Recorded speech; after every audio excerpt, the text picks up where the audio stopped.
एक बार जरा आंख बंद करो और सोचो, तुम माउंट एवरेस्ट पर खड़े हो, जहां हड्डियां जमा देने वाली ठंड -40 डिग्री सेल्सियस की ठंड है। हवा इतनी तेज चल रही है कि तुम्हारे मुंह से निकलती आवाज भी तुम्हें सुनाई नहीं दे रही है। तुम 8500 मीटर की ऊंचाई पर एक पतली सी पहाड़ी रिज पर चल रहे हो। नीचे हजारों फीट का अंधेरा है। तुम्हारे हाथ में एक छोटी सी टॉर्च है और उसकी रोशनी में तुम्हें कुछ दिखा। एक इंसान पड़ा हुआ है मुंह के बल। उसके पैरों में चमकीले हरे रंग के बूट्स है।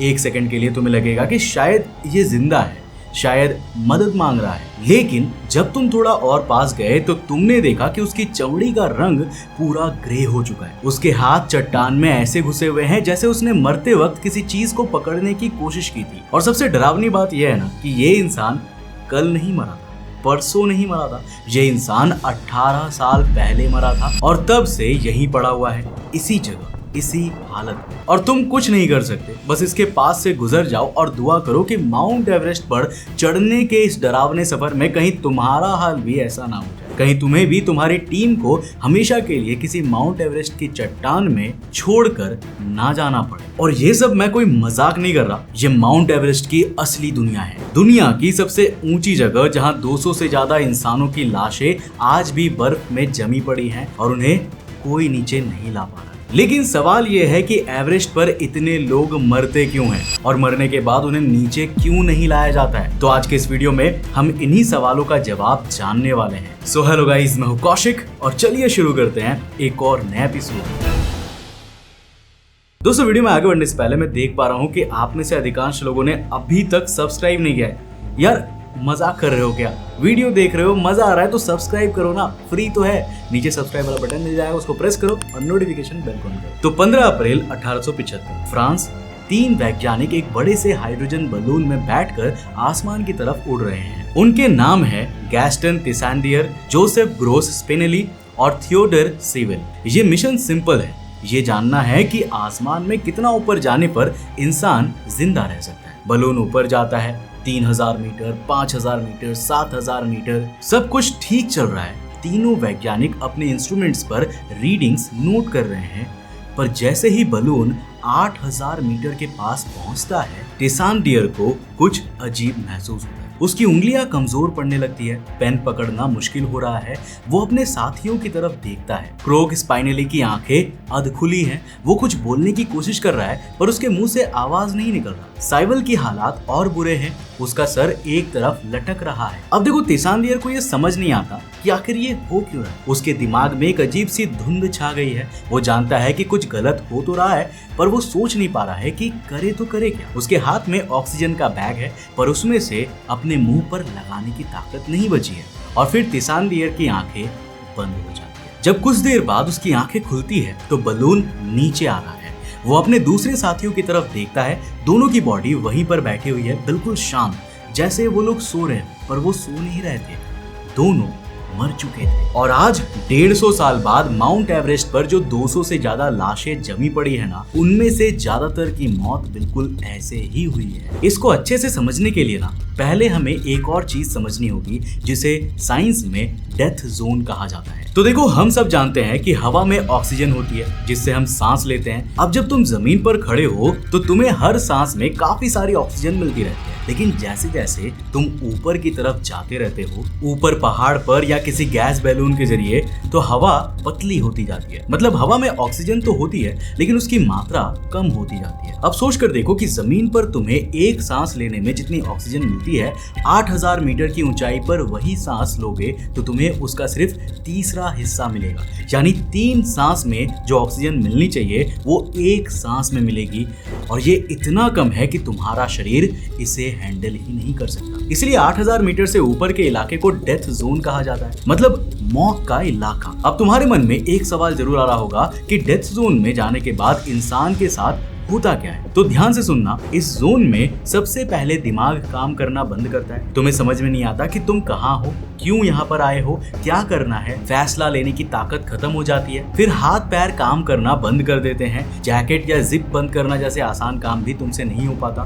भूख बिल्कुल खत्म हो जाती है और अगर जबरदस्ती खाना खाओगे तो पेट उसे हजम नहीं कर पाएगा। सांस लेना इतना मुश्किल हो जाता है कि दिन में 6 लीटर पानी सिर्फ सांस के जरिए शरीर से निकल जाता है और बर्फ पिघला सुखाकर पानी बनाना इतना मुश्किल है कि तुम कभी उतना पानी वापस बना ही नहीं पाते जितना खो रहे हो। एक एक करके शरीर के सारे हिस्से बंद होते जाते हैं और अगर तुम बहुत देर रुक गए तो ये बंद होना हमेशा के लिए हो जाता है। लेकिन ये तो सिर्फ शुरुआत है।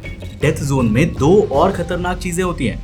पहली का नाम है HACE। इसमें दिमाग के अंदर पानी भरने लगता है। इंसान को ऐसी चीजें दिखने लगती है जो है ही नहीं। कुछ लोगों ने बताया कि उन्हें लग रहा था कि उनके साथ कोई चल रहा है जबकि वहां पर कोई था ही नहीं। दूसरी का नाम है HAPE। इसमें फेफड़ों में पानी भर जाता है। तुम्हें ऐसा लगता है जैसे तुम पानी में डूब रहे हो जबकि तुम दुनिया की सबसे ऊंची जगह पर खड़े हो। ये दोनों चीजें कुछ ही घंटों में जान ले सकती है और सबसे डरावनी बात यह है कि ये इतने धीरे धीरे होती है ना कि इंसानों को पता ही नहीं चलता कि उसके साथ हो क्या रहा है। जब तक समझ में आता है तब तक बहुत देर हो चुकी होती है। अब यहाँ पर एक नंबर याद रख लेना। एवरेस्ट की चोटी है 8,849 मीटर। मतलब एवरेस्ट का लगभग पूरा 1 किलोमीटर डेथ जोन के अंदर आता है। इतना फासला चढ़ने में घंटों लग जाते हैं और डेथ जोन में हर मिनट तुम्हारा शरीर और खराब होने लगता है। तो अब सोच कर देखो कि इतना खतरनाक होने के बावजूद लोग एवरेस्ट पर जाते ही क्यों हैं? वेल, इसका जवाब ना बहुत ही सीधा सा है। इंसानों को दिखावा बहुत पसंद है, रिकॉर्ड्स बनाना पसंद है, दुनिया को बताना पसंद है कि मैंने वो किया जो ज्यादातर लोग कर ही नहीं सकते। इसी बात का नतीजा है कि जहां साल 1977 में पूरे साल में सिर्फ 2 लोग एवरेस्ट की चोटी तक पहुंचते थे, वहीं साल 2026 तक ये नंबर 7,000 को पार कर चुका है। तुमने वो फोटो तो देखी होगी जिसमें एवरेस्ट की चोटी के पास लंबी लाइन लगी है। सैकड़ों लोग डेथ जोन में क्यू में खड़े हैं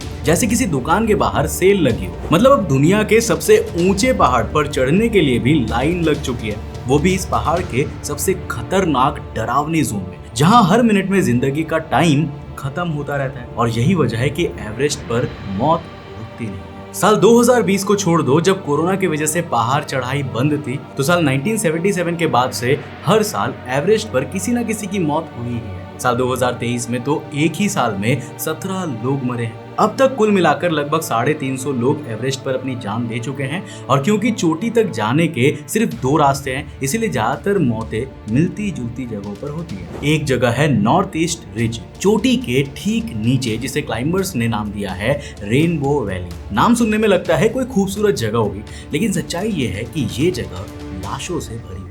रंग बिरंगे कपड़ों में जमी हुई बॉडीज बर्फ के ऊपर बिखरी पड़ी हैं। दूर से देखोगे तो रंग बिरंगी धारियों जैसी लगती है, पास जाओ तो पता चलता है कि हर रंग एक इंसान है जो यहाँ पर मरा है और कभी घर नहीं गया। अब यहीं से बात करते हैं उस इंसान की जिसके बारे में मैंने शुरुआत में बताया था, जिसके ग्रीन बूट्स थे। उसका असली नाम था Tsewang Paljor.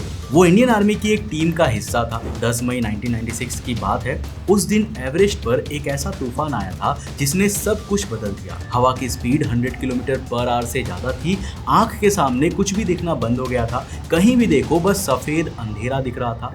Dozens of climbers ऊपर फंस गए थे, ना ऊपर जा सकते थे ना नीचे आ सकते थे। ये तूफान 20 घंटे चला और जब आसमान साफ हुआ तो 8 लोगों की लाशें बिखरी पड़ी थी। पालजोर ने चोटी तक पहुंचने में कामयाबी पाई थी, लेकिन वापसी के रास्ते में तूफान ने उसे पकड़ लिया। उसकी बॉडी बाद में मिली 8,500 मीटर की ऊंचाई पर एक छोटी सी गुफा के अंदर, मुंह के बल पड़ी हुई, पैर बाहर निकले हुए थे और उन पैरों में चमकीले हरे रंग के बूट्स थे। अब सुनना कि आगे क्या हुआ, क्योंकि यहीं से कहानी और डरावनी होती है। अगले 18 सालों तक नॉर्थ ईस्ट रिज से एवरेस्ट चढ़ने वाला हर इंसान पालजोर के शरीर के पास से गुजरा। कोई उसे हटा नहीं सकता था, कोई उसे नीचे नहीं ला सकता था।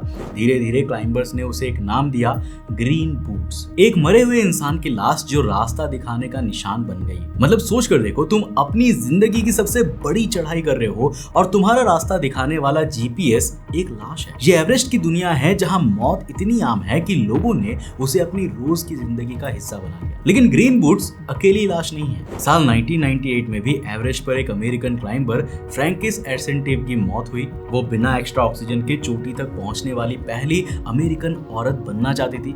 चोटी तक तो पहुंच गई थी, लेकिन नीचे आते वक्त उसके शरीर ने जवाब दे दिया। उसकी लाश साउथ ईस्ट रिज पर पड़ी मिली, एक ऐसी हालत में जैसे वो चैन से सो रही हो। बिल्कुल शांत चेहरा, आंखें बंद। क्लाइंबर्स ने उसे नाम दिया स्लीपिंग ब्यूटी, यानी सोती हुई राजकुमारी। 9 साल तक वो वहीं पर पड़ी रही। साल 2007 में एक ब्रिटिश टीम ने उसे उठाकर एक छिपी हुई जगह पर रख दिया। लाश नीचे नहीं लाए, सिर्फ हटाई ताकि आने जाने वाले क्लाइंबर्स को वो नजर ना आए। और अब एक और बॉडी की कहानी सुन लो जो शायद सबसे ज्यादा डरावनी। साल 1979 में जर्मन क्लाइंबर हेनेलोर स्केमेट ने एवरेस्ट की चोटी छुई। वो दुनिया की चौथी औरत थी जिसने ये कारनामा किया था, लेकिन नीचे आते वक्त उसकी मौत हो गई। अब ध्यान से सुनना कि उसकी बॉडी कैसे मिली। वो सीधी बैठी थी, पीठ अपने बैग के सहारे टिकी हुई।